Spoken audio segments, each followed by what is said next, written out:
বিসমিল্লাহির রহমানির রহিম। রিজিকের চাবিকাঠি আল্লাহর হাতে। এটি একটি গভীর সত্য যা আমাদের জীবনের প্রতিটি ক্ষেত্রে প্রযোজ্য। আমরা প্রায় ভাবতে পারি আমাদের রিজিক, অর্থ ও সম্পদ কোথা থেকে আসছে, কিন্তু আসলে কি আমরা জানি আল্লাহ আমাদের জন্য যা নির্ধারণ করেছেন তা কখনো পরিবর্তন হয় না। তিনি আমাদের জন্য রিজিকের দরজা খুলে দেন অথবা বন্ধ করেন। আমাদের উচিত এই সত্যকে হৃদয়ে ধারণ করা এবং আল্লাহর উপর পূর্ণ আস্থায় রাখা। যখন আমরা তার দিকে ফিরে যাই, প্রার্থনা করি এবং তার কাছে সাহায্য চাই, তখন তিনি আমাদের জন্য এমন সম্ভাবনা তৈরি করেন যা আমরা কখনো কল্পনাও করতে পারি না।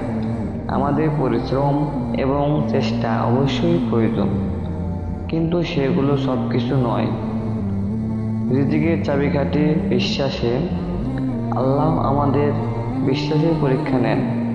যখন আমরা বিশ্বাস রাখি এবং তার পথে চলি, তখন তিনি আমাদের রিজিকের পথ প্রশস্ত করেন। সুতরাং মনে রাখবেন, রিজিকের চাবিকাঠি আল্লাহর হাতে। তিনি আমাদের চেয়ে অনেক বেশি জানেন। আমাদের উচিত তার উপর ভরসা রাখা এবং তার নির্দেশে চলা। আপনারা যদি এই ভিডিওটি উপভোগ করেন, তাহলে আমাদের চ্যানেলটি সাবস্ক্রাইব করুন এবং লাইক দিন। ধন্যবাদ আমাদের সাথে থাকার জন্য।